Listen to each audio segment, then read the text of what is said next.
Tough. All right, so we're here in the gym with Anthony with the Red Cross. and I just had a couple questions for you, man.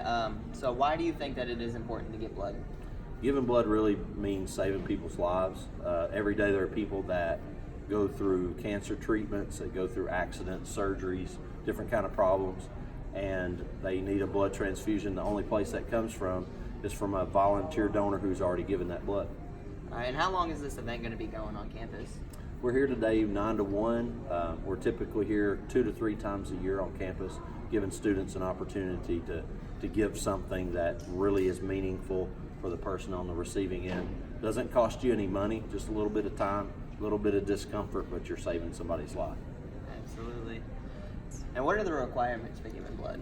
Basically, you have to be in good health, have to weigh at least 110 pounds, and be feeling good that day. There's some different requirements that people have, but we have people go through a health screening process to make sure that they meet all the requirements, that they're healthy and up to speed to give that day. Absolutely. All right. Thank you so much for your time, buddy. Thank you. I appreciate it. Kctcs Tv. Today's topic, we're talking about vaping versus cigarettes and which is worse.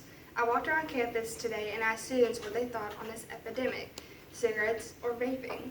13 students today said vaping was the worst, but surprisingly 26 of them said cigarettes were the worst. A video surfaced on Facebook today by YouTuber and vape store owner Ryan Hall.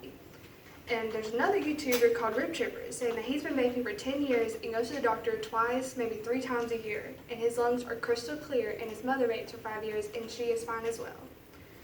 But in another case, President Trump is wanting to delete all vape juices, flavors, pods, everything. He wants to get rid of just nothing on here. But a lot of people are already making petitions and telling them to call the White House and tell them how you feel and everything. In my opinion, I believe that vaping is safer. Yes, people are inhaling vapor, but just think about this and ask yourself, would you rather smoke vapor or cancer-causing little sticks? I'm Natalie Rose with Kctcs Tv and signing. Hello, and thank you for tuning in with Technology with T. Today we're going to talk about how technology has affected homework over the years. Growing up without technology was hard for kids in the 90s. Children were sent home daily with backpacks that weighed twice as much as them. What exactly was in those backpacks, you may ask? Books on top of books and pages of homeworks. Students were so overwhelmed with the books and homework they were mentally and physically exhausted. What about group projects? Students had to meet at public libraries with those heavy books. A couple of decades later, in 2010, children no longer needed to carry books home or to the library to do group projects.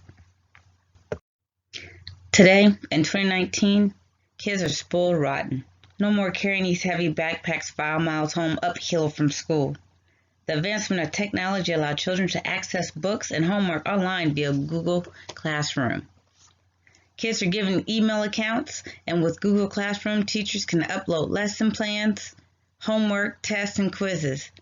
Then they send a quick email to each of the students to let them know what needs to be done. When the student logs on to their account, they select which classes and see what needs to be done for the day. Below each assignment, the children have the ability to communicate with their teacher and ask any questions if they don't understand. The teacher can respond back to them instantly. And get this, students no longer need agendas. They have an automatic built-in to-do section that's in the Google Classroom. And what about student projects? Oh, those still can be done within Google Classroom. They can be done individually. Back in the day, you could always say, oh, the dog ate my homework. Use that as an excuse to get out of projects or not turn in your homework. Nowadays, the teacher can see who has access and who has participated in each project. So no matter where you're at, you can always do your homework. As long as you have a tablet, a phone, or laptop, Wi-Fi, your homework can be done.